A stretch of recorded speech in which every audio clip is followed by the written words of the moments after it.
Estava fazendo as contas antes de vir para cá, estava falando com a Fúvia, e nós começamos aqui, então já vai fazer em casa quase 5 anos ainda que nós começamos lá em casa.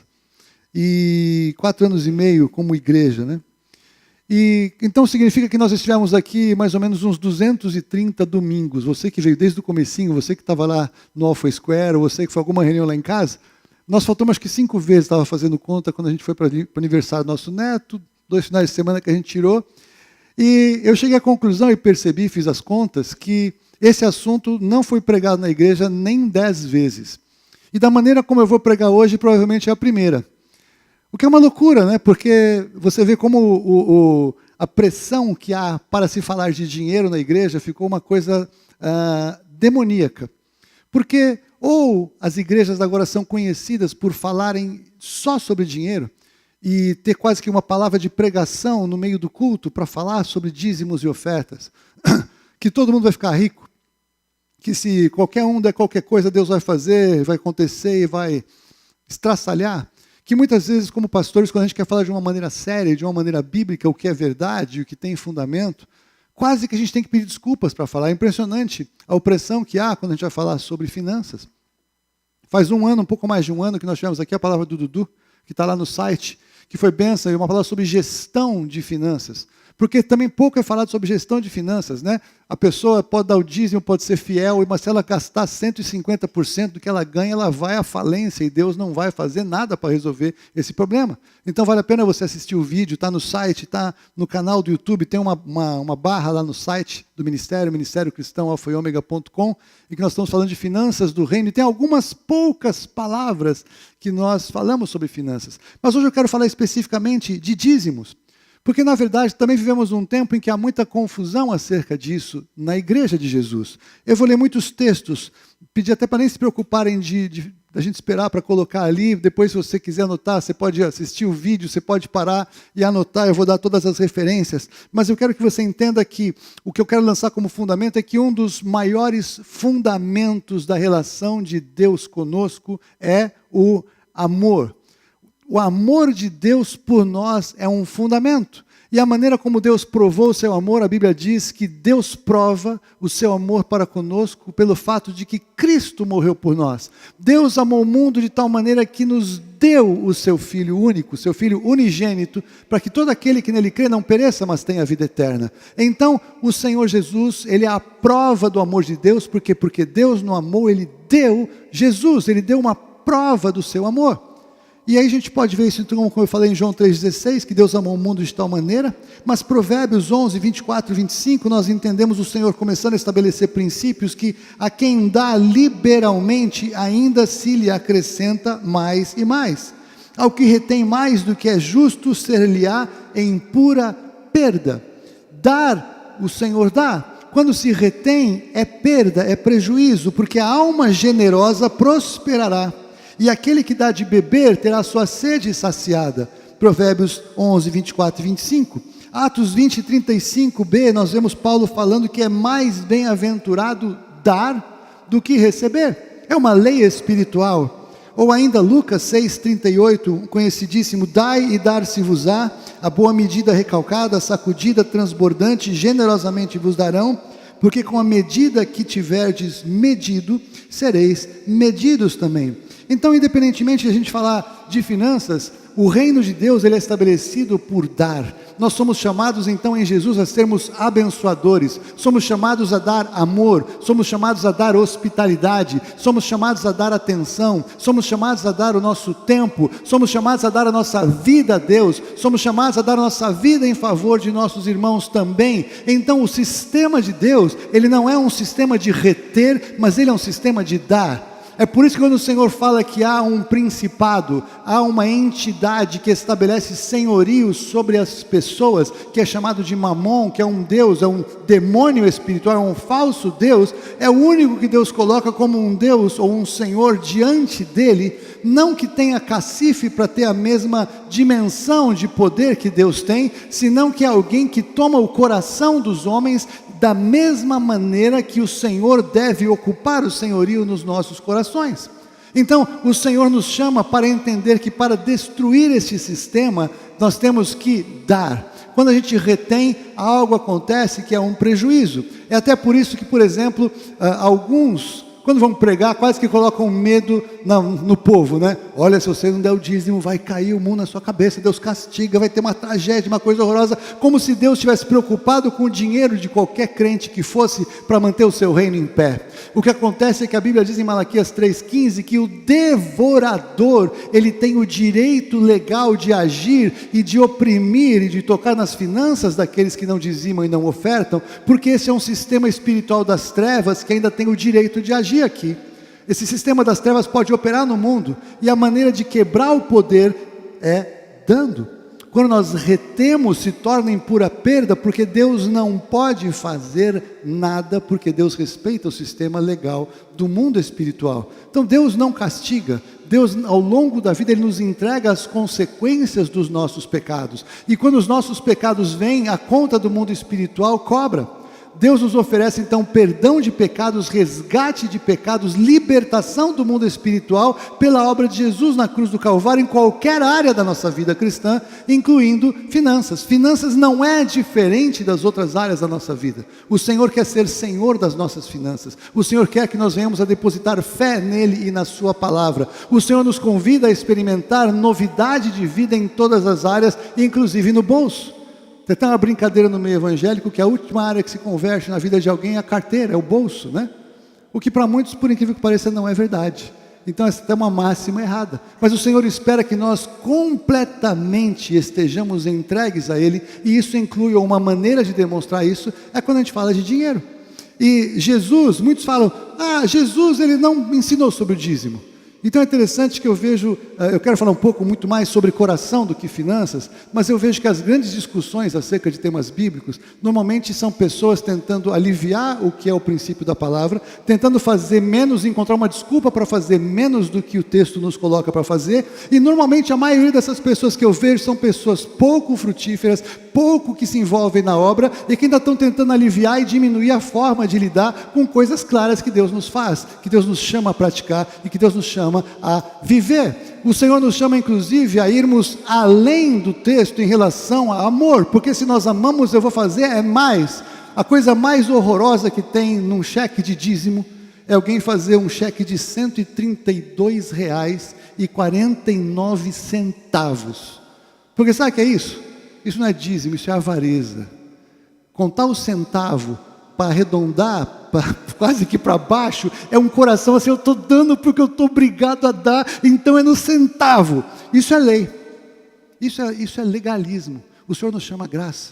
Dá 140, arredonda o cheque para cima, dá 150, faça mais, porque tenha certeza que Deus não vai ficar devendo os R$ 14,43 para ninguém, porque dele é o ouro e dele é a prata. Mas o que Ele espera é que nós tenhamos um coração de dar, um coração de expressar o nosso amor e nossa gratidão para Ele, porque foi exatamente isso que aconteceu quando Jesus estava lidando com os fariseus. No Evangelho de Lucas, no capítulo 11, versículo 42, Jesus está tendo uma conversa dura com os religiosos, dura com os legalistas, dura com os fariseus, e o que Ele fala, Ele diz assim: ai de vós, fariseus, porque dais o dízimo da hortelã, da arruda e de todas as hortaliças, e desprezais a justiça e o amor de Deus. Devíeis, porém, fazer estas coisas sem omitir aquelas. Eles estavam mais preocupados em pesar o pozinho e acertar na balança quanto que era o dízimo do cominho ou do endro, como aparece em outra tradução, ou das hortaliças, do que realmente ter um coração que falasse da justiça e do amor de Deus. Eles não foram aperfeiçoados no amor, eles foram aperfeiçoados na lei. Então na lei eles queriam ser certinho, na vírgula e no ponto, e isso mata, porque a lei ela mata, mas o Espírito vivifica. A lei ela traz a plena revelação do pecado, e Jesus ele não veio para revogar a lei, mas ele veio para cumprir a lei. E no sentido da lei cerimonial, nós não precisamos mais sacrificar animais e nem derramar o sangue de nenhum deles, porque Jesus fez o sacrifício único e definitivo, o preço do pecado foi pago. Então nós não precisamos mais cumprir a lei cerimonial que revela Jesus, que apontava para Jesus e para a purificação de pecados. Mas a lei não foi revogada, como muitos dizem, porque ainda é pecado matar, ou não? Ainda é pecado adulterar, ou não? Ainda é pecado dizer falso testemunho, ou não? Ainda é pecado cobiçar o próximo? Ainda é pecado desonrar pai e mãe? O que acontece é que ninguém vai cumprir estas leis para ser salvo, mas vai cumprir os princípios da lei para uma comunhão com Deus. Agora, se tem uma coisa que Jesus fez acerca da lei para nós, ele piorou a coisa. Se você ler comigo no Evangelho de Mateus, se você pega lá o capítulo 5 e você vai embora, Jesus chega, por exemplo, no capítulo 5, versículo 21 de Mateus, ele diz o seguinte: ouviste o que foi dito aos antigos, não matarás, e quem matar estará sujeito a julgamento. Eu, porém, vos digo que todo aquele que sem motivo se irar contra o seu irmão estará sujeito a julgamento. E quem proferir um insulto a seu irmão estará sujeito a julgamento do tribunal. E quem lhe chamar tolo estará sujeito ao inferno de fogo. Ou ainda, 5, 27 e 30 de Mateus: ouviste o que foi dito, não adulterarás. Eu, porém, vos digo, qualquer que olhar para uma mulher com intenção impura no coração, já adulterou com ela. Se o teu olho direito te faz tropeçar, arranca-o e lança-o de ti, pois te convém que se perca um dos teus membros e não seja todo o teu corpo lançado no inferno. E se a tua mão direita te faz tropeçar, corta e lança fora de ti, pois te convém que se perca um dos teus membros e não vá todo o teu corpo para o inferno. Ou ainda, continuando no capítulo, versículo 5, versículo 33 a 37, de 5: também ouvistes o que foi dito aos antigos, não jurarás falso testemunho, mas cumprirás rigorosamente para com o Senhor os teus juramentos. Eu, porém, vos digo, de modo algum jureis, nem pelo céu, nem pelo trono, nem pela terra, nem pelo estado dos seus pés. 5, 38 e 42, ouviste o que foi dito, olho por olho, dente por dente. Eu, porém, vos digo, não resistais ao perverso, mas qualquer que te ferir na face direita, volta também a outra. É o que demandar contigo, tirar-lhe a túnica, deixa também a capa. Se alguém te obrigar a andar 1 milha, vai com ele 2. Mateus 5, 43 a 48, ouviste o que foi dito, amarás o teu próximo e odiarás ao teu inimigo. Eu, porém, vos digo, amai os vossos inimigos e orai pelos que vos maldizem e perseguem. Sabe como é que Jesus mudou a lei? Ele colocou agora um peso maior, porque é um peso maior de santidade. Ele não está mais tão preocupado com o que é externo, mas ele estava agora trazendo as pessoas para refletir no seu coração. Não adianta você não matar alguém, se no seu coração você quer torcer o pescoço da pessoa, você quer que ela morra atropelada, você quer que ela caia do 28º andar. Porque isso o Senhor vê, alguém não vê. Ah, querido, que bom te ver, que alegria. E o coração quer matar.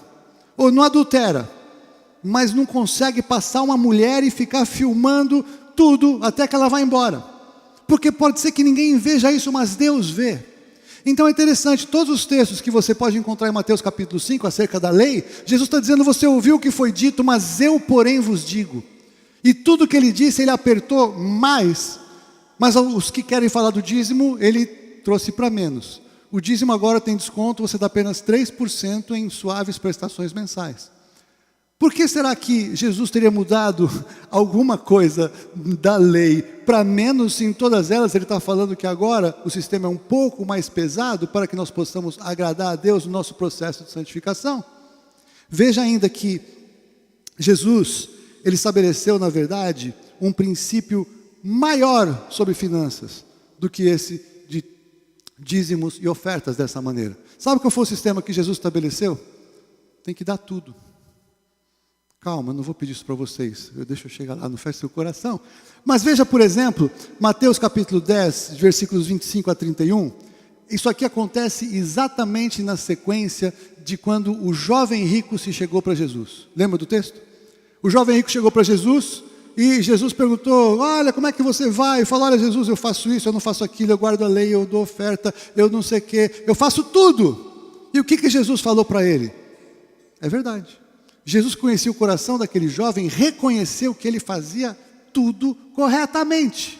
E mais, a Bíblia diz para ele, e Jesus o amou. Jesus amou o jovem rico. Jesus reconheceu o jovem rico que ele era o cara em obedecer à lei, em cumprir o que estava estabelecido, o que se exigia dele. Só que ele tinha um problema. Jesus virou para ele e falou: escuta, só que tem o seguinte, vai, vende tudo que você tem, dá aos pobres, volta e me segue, e você vai ter um tesouro no céu. E sabe o que aconteceu com aquele jovem? Ele ficou triste, e ele foi embora. E aí ele estava com Jesus, aí o jovem ficou triste e foi embora. E Jesus estava aqui, Jesus amou o jovem. Jesus reconheceu que o jovem fazia tudo aquilo que devia fazer, e o jovem está indo embora. Sabe o que Jesus fez por aquele jovem? Nada. O jovem foi embora. E Jesus não chamou ele, cara, não chamou ele. Jesus não falou: cara, desculpa, me expressei mal, não é bem assim, você é bom pra caramba, tá tudo certo, dá um pouquinho, tá tudo ok. Jesus viu o coração dele, e o grande problema dele era a avareza.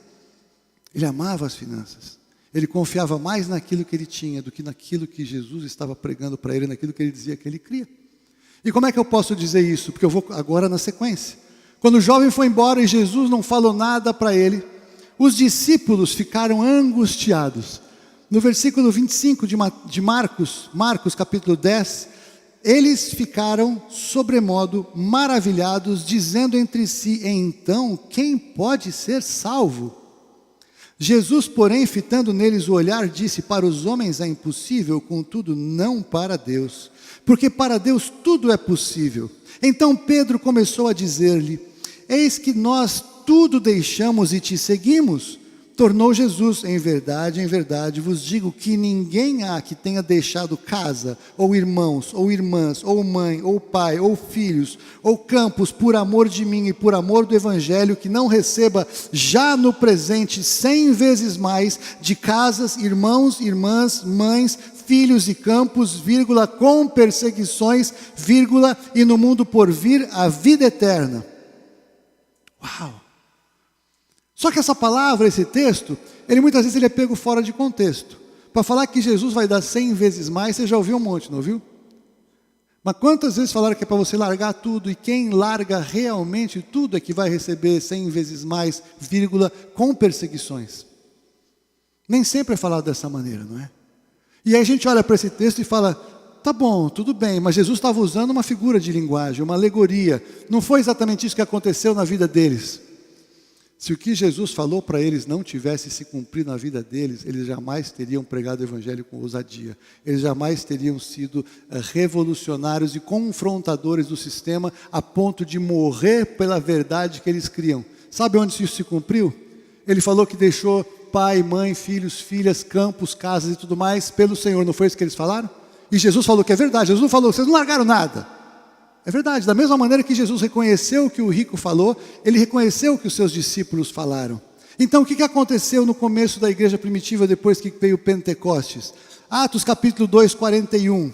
Então os que aceitaram a palavra foram batizados, havendo um acréscimo naquele dia de quase 3.000 pessoas. Atos 4:4, muitos porém do que ouviram a palavra a aceitaram, subindo o número de homens a quase 5.000. Atos 4, 32 a 36, da multidão dos que creram, era um o coração e a alma, ninguém considerava exclusivamente sua nenhuma das coisas que possuía, tudo porém lhes era comum. Com grande poder os apóstolos davam testemunho da ressurreição do Senhor Jesus, e em todos eles havia abundante graça, pois nenhuma necessidade havia entre eles, porquanto os que possuíam terras ou casas, vendendo-as, traziam os valores correspondentes deles e depositavam aos pés dos apóstolos. Então lhes se distribuía qualquer coisa à medida que cada um tinha necessidade. José, a quem os apóstolos deram o nome de Barnabé, que quer dizer filho da exortação, levita natural de Chipre, como tivesse um campo, vendendo, trouxe o preço e o depositou aos pés dos apóstolos. Ora, naqueles dias, Atos 6:1, naqueles dias, multiplicando-se o número dos discípulos, houve murmuração entre os helenistas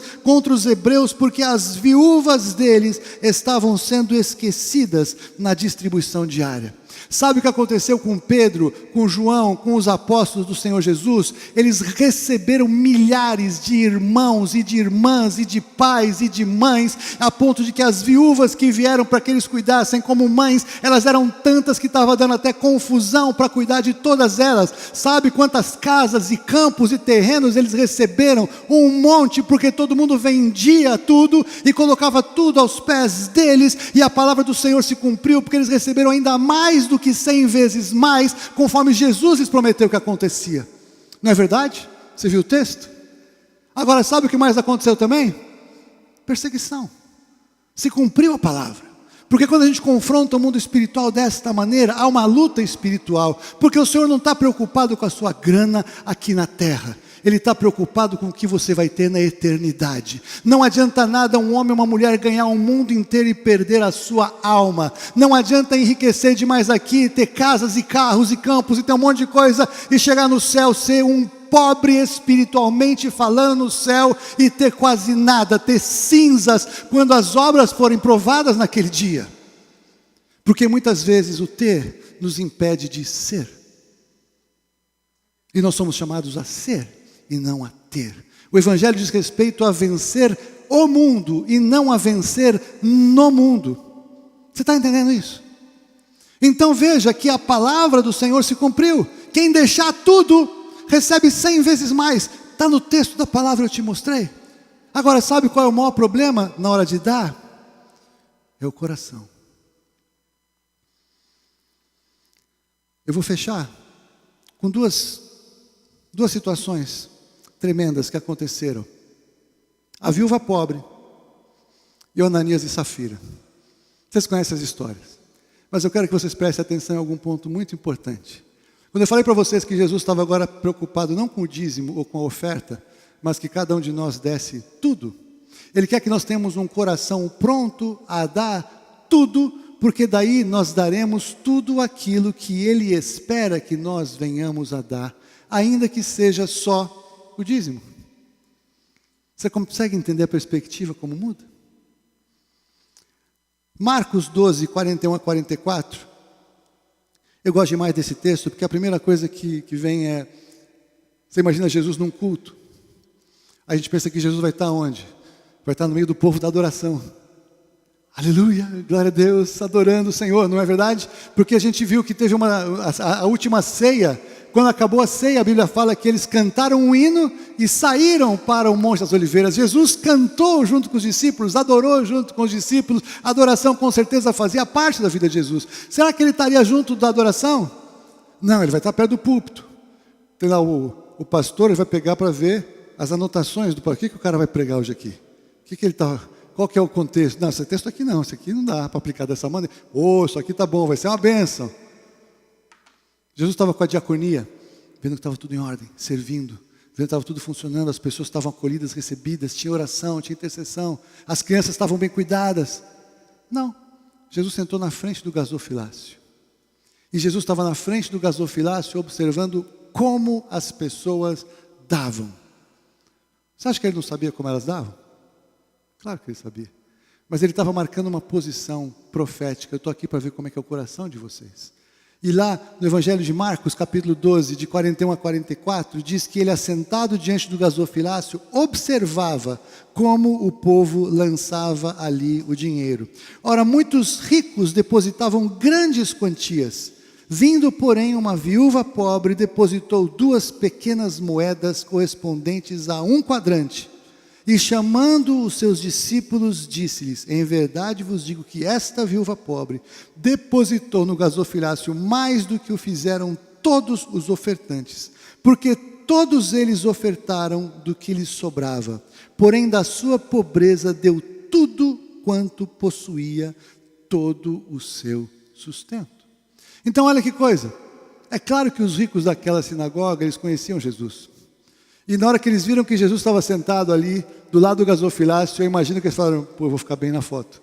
Talvez até foram ali no caixa eletrônico e trocaram as notas por moedas, para ter mais moedas, para que quando eles jogassem ali a oferta no gasofilácio, fizesse bastante barulho, para Jesus entender que tinha muita moeda lá. Cachá! Não sei se as moedas faziam esse barulho, mas cachá! E os caras talvez iam todos assim, aleluia, glória a mim, porque eu sou ótimo ofertante, porque eu estou dando muita coisa, e tá! E Jesus estava lá olhando. E talvez eles acharam, como aquele fariseu orando, que ele estava saindo de lá, obrigado que eu não sou como esses fariseus, não sou como esses publicanos, que aí não são pecadores, são os caras que a gente quer matar, eu jejuo, eu faço tanto, e olha o tamanho da minha oferta, glória a mim. E aí vem aquela viúva. E talvez o irmão possa pensar no silêncio daquela sinagoga. Porque quando vai uma viúva velhinha, talvez todo mundo parou para ver o que ela ia fazer. E quando ela chegou naquele lugar, fez aquele barulhinho, plim. Todo mundo falou. E Jesus foi impactado. Jesus falou, ela deu tudo. Porque ele sabia que ela tinha dado tudo. Porque o cara estava dizendo é que a confiança dela, a dependência dela não estava naquelas moedas. Porque aquelas moedas não eram suficientes para cuidar da vida dela. Aquelas moedas não eram suficientes para ela pagar as contas e para ela comprar alimento, não eram suficientes. Mas de alguma maneira ela entendeu que ela dando tudo ao Senhor, ela podia crer que Ele iria cuidar dela. E Jesus a honrou, chamou os discípulos para falar acerca dela. E o registro do que ela fez está aqui até hoje, 2000 anos depois. E nós sabemos da vida dela. E os outros ficaram no ridículo da sua jactância, das suas grandes quantias ofertadas. Ela deu tudo. E o que Jesus fez? Manda prender o rabino aqui da sinagoga. Está explorando uma viúva. Está tomando as moedinhas dela. Não faça isso, minha irmã, que loucura. Guarda esse dinheiro, vai fazer falta. Eu gosto dos silêncios de Jesus. De pessoas que fizeram coisas e Jesus não disse nada. Muitas vezes os silêncios de Jesus falam mais alto no nosso coração do que coisas que ele disse e ensinou. O silêncio dele diante daquela mulher que deu tudo é tremendo. Porque ele conhecia o poder da palavra que ele pregava. Ele conhecia o poder do pai que cuidava das viúvas, dos órfãos e dos estrangeiros. Mas aí veio a igreja primitiva. E depois desse movimento tremendo de casas, e carros, e campos. Carros estou acrescentando, acho que devia ter também, não como os nossos. Aquele movimento de dinheiro absurdo. Milhões e milhões do dinheiro da época sendo depositados aos pés dos apóstolos e as viagens missionárias começando e a igreja sendo cuidada e os pobres, as viúvas sendo supridos e gente de fora que não tinha direito querendo chegar para pegar uma boquinha, vai que alguém me ajuda, vai que alguém me cuida de mim, e aquele conflito começando, tem que ter diáconos para cuidar, tudo aquilo acontecendo. Aí a gente vê o espírito do demônio agindo em Ananias e Safira. Capítulo 5 de Atos, de 1 a 4. Entretanto, certo homem chamado Ananias, com a sua mulher Safira, vendeu uma propriedade, mas em acordo com a sua mulher, reteve parte do preço, e levando o restante, depositou aos pés dos apóstolos. Então disse Pedro, Ananias, por que encheu Satanás o teu coração, para que mentisses ao Espírito Santo, reservando parte do valor do campo? Conservando-o, porventura, não seria teu? E vendido não estaria em teu poder? Como, pois, assentaste no coração este desígnio? Não mentiste aos homens, mas mentiste a Deus. E esse texto ele é tremendo, porque Deus estava preocupado com o dinheiro do campo do Ananias e Safira. O que o Pedro fala? Você não precisava vender. Você não era obrigado a vender. E se você vendeu, você não era obrigado a dar tudo, você podia dar uma parte. O que o Senhor confrontou Ananias foi que ele disse que estava dando tudo, mas ele estava guardando uma parte. Ele não mentiu aos homens, mas ele mentiu a Deus. O que isso significa? Ele estava mais preocupado de ficar bem na foto com todo mundo, mas ele não confiava que Deus era poderoso para operar na vida dele. A segurança dele estava na parte do campo que ele guardou para ele administrar depois, que vai que essa coisa não funciona exatamente como está sendo. A confiança dele estava no dinheiro, não estava na palavra que estava sendo pregada. Interessante. Deus quer mais saber como está o nosso coração quando damos, do que quanto damos, ou de se damos. Porque Ananias e Safira não eram nem obrigados a dar. Agora, se essa unção que estava sobre Pedro funcionasse ainda hoje na vida dos pastores, na hora das ofertas, e aí fica aqui, está dando tudo ou não? Estou dando, né? Já imaginou se caem uns 3, 4 duros assim no meio de um culto e são carregados para fora, como foram Ananias e Safira, mortos, porque mentiram para o Senhor? Ia ser muito diferente a forma como nós lidamos com isso dentro das igrejas. Louvado seja o nome do Senhor, porque hoje não é tanto assim. Ou talvez que pena que não é mais tanto assim, de ter tanto temor, da gente entender realmente que quando a gente oferta, quando a gente dizima, a gente move alguma coisa tão tremenda no mundo espiritual, que se a gente tivesse noção, a nossa maneira de ofertar e de dizimar seria muito, muito, muito diferente. Eu passei um bom tempo numa igreja muito grande em São Paulo, em que ninguém ensinava sobre dízimo. Quase que não tinha nem de oferta se falava. Era uma igreja muito rica, não sei exatamente como é que eles pagavam as contas no final do mês. Mas eu era crente, eu conhecia Jesus Cristo. Então eu tinha capacidade suficiente para ter decidido estudar a Bíblia e ter entendido o que eu deveria dar. E o que aconteceu é que até meus 32 anos, mais ou menos, eu ganhei muito dinheiro na empresa que eu trabalhava numa multinacional. E o que aconteceu foi que aquele dinheiro passou pela minha mão e foi embora, eu não sei nem o que aconteceu. Sabe por quê? Porque o devorador me roubou. Porque eu não dizimava. Porque eu não entendia que havia uma proteção, havia um segredo espiritual na forma como eu dava e no que eu devia dar a Deus. E aquilo impactou minha vida por muito tempo, porque mesmo depois que eu comecei a ganhar revelação acerca de dízimos e ofertas, eu tinha uma conta passada no mundo espiritual. Não uma conta legalista, mas por princípios, porque o Senhor ele nos julga de acordo com a nossa capacidade de compreensão. E aquela minha revelação me fez entender que eu precisava mudar completamente a minha maneira de dar ao Senhor. A partir dali as coisas mudaram, mas ali eu já tinha sido ungido ao ministério pastoral. Quarta-feira eu completo 25 anos que eu fui consagrado pastor. E no começo a gente fazia uma reunião numa casa. Algumas daquelas pessoas que vieram aqui na igreja vieram depois daqueles que estavam reunidos na casa. E eu lembro que, como era numa casa, passou uma reunião, 2, 3, 4, 5. Aí eu lembro da Carol, esposa do Márcio, que alguns de vocês conhecem. Ela chegou para mim e falou: escuta, pastor, você não vai ensinar sobre dízimos e ofertas? E eu tinha tanto aquela coisa horrorosa de exploração, que eu era incapaz de falar, até porque eu não tinha conta para pagar. A gente reunia numa casa, a gente não tinha nada ainda. Mas o que Deus me mostrou é que eu fazendo aquilo, eu estava impedindo que Deus abençoasse as pessoas que dão. Não era se eu tinha ou não tinha o que pagar com o dinheiro. Não era a estrutura do ministério que tinha que ser suprida, mas era a bênção que há na vida daquele que dá. Porque a Bíblia diz que Deus ama ao que dá com alegria. Não por tristeza ou por necessidade é que deve ser a nossa maneira de dar. Não porque é a lei e eu vou contar o dízimo na vírgula, mas é porque eu sou tão grato a Deus por aquilo que Ele fez. Porque eu entendo tão tremendamente que o dinheiro é uma questão espiritual e que Mamon age na vida daqueles que não dão e que a avareza é um espírito que traz uma tragédia na vida do crente, por mais consagrado que seja, e que se nós não damos, Deus não pode nos dar, porque o princípio é dai e dar-se-vos-á. Então o movimento espiritual não é que você dá o dinheiro para alguém te dá, não, você dá para Deus no mundo espiritual e Deus move o mundo espiritual para que o mundo espiritual te dê. Agora, Deus vê não o dar, mas o como damos. O que Deus falou para você fazer e você não fez. O que Deus moveu você para obedecer e você não obedeceu. É aí que a coisa começa a ficar séria.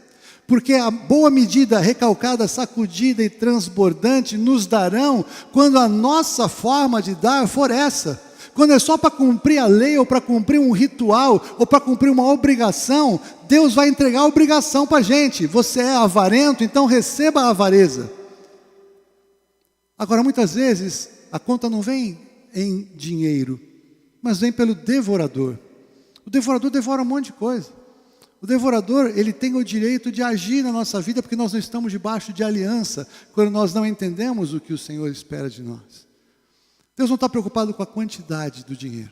Ele desprezou as fortunas daqueles ricos que estavam trazendo o gasofilácio. Mas ele ficou impactado com aquela viúva que deu tudo o que ela tinha. Eu não vou mudar o sistema daqui da igreja de falar a partir de agora todo mundo tem que dar tudo. Mas eu espero que vocês, de coração, estejam prontos para dar tudo o que Deus espera que vocês deem. Dízimo não é lei. Dízimo é uma base financeira de conta. Eu recomendo que você nunca dê menos de 10%. Dê mais. Arredonda para cima e não para baixo. Porque é um princípio, é um fundamento. Dízimo é uma coisa, ofertas alçadas são outra coisa. Ajuda social é outra coisa. Agora, se você... essa aqui eu até fazia. Se eu chegasse aqui, eu falasse assim... Hoje, Deus vai transformar pessoas aqui em milionários em um ano. Aleluia! Ia jogar as cadeiras para cima. Aleluia! Só que Ele vai pedir que você dê metade de tudo isso. Muitos de vocês nem ficaram milionários ainda. Já ficaram desconfortáveis em ter que dar metade. Funciona assim. Algumas pessoas eu vi em igrejas onde eu fiz parte, em época de construção, época de compra de templo. Eu lembro de 2 situações de famílias com muito dinheiro que chegaram a falar para o pastor: pastor, ora pela minha causa, porque se a minha causa sair na justiça, eu compro o prédio inteiro aqui para o senhor. Outro falou: olha, eu tenho uma herança que está enroscada, se sair do jeito que eu espero que saia, eu também vou comprar. Em 2 lugares diferentes, 2 endereços diferentes, não lugares que vocês conheçam. E sabe o que aconteceu? O dinheiro saiu. Sabe quanto dinheiro foi dado da promessa? 0. Esqueceram. Tem muita gente que faz promessa: se Deus me der um emprego, se eu pagar a conta, eu vou. E a gente não faz. Não nós, em nome de Jesus. Eu quero liberar a palavra aqui, que você, a partir de hoje, você muda o seu coração na forma de dar em nome de Jesus. Sabe por quê? Nós não estamos precisando de dinheiro. Está tudo bem, está tudo pago na igreja. E é uma bênção eu poder falar isso nesse momento. Mas a questão é que eu entendo que Deus, Ele quer nos levar à oportunidade de fazer mais do que fazemos. E eu vou falar depois que acabar o vídeo, eu vou prestar um relatório rápido para você entender tudo que nós fazemos hoje financeiramente nesse ministério, os lugares que nós tocamos neste ministério. E eu digo para você que a gente precisa poder fazer mais. E eu entendo que Deus vai nos dar um tempo de multiplicação, para que Ele possa pôr uma visão clara no nosso coração e nós possamos ser abençoadores. Nós, como ministério, louvo a Deus porque nós pudemos fazer muitos seminários aqui, sem cobrar nada.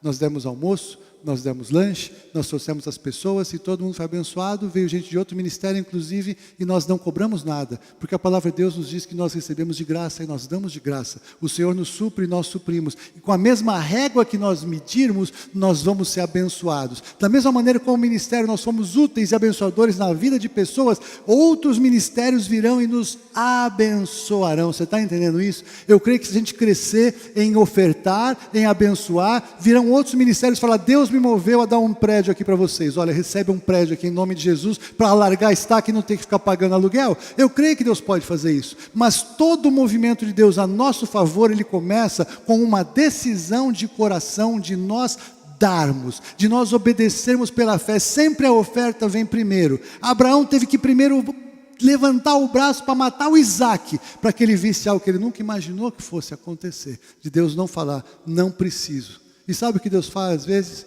Tá bom, você me deu o dinheiro, eu devolvo o dinheiro. Várias vezes nós experimentamos isso. O dinheiro que nós demos, Deus devolveu. Tipo assim: eu só queria saber se vocês iam fazer mesmo. Não preciso, obrigado. Estou com as contas do céu paga, você não precisa se preocupar comigo. Mas Ele espera que nós façamos um movimento de dar, para Ele poder mudar a nossa sorte. Você está entendendo isso? Amém? Então, eu vou encerrar o vídeo aqui. Deus abençoe você. Se Deus trouxe aqui para assistir esse vídeo também, Ele quer que você faça algo diferente do que você tem feito em finanças na sua vida. Que Deus te abençoe, que você possa tomar decisões assim. Se quiser conhecer mais a gente, ministériocristãoalfaeomega.com, aí no vídeo você vai encontrar outras indicações e você pode nos achar, mandar um e-mail, se comunicar conosco. Se você está aqui perto de Alphaville, São Paulo, faça uma visita. Deus abençoe.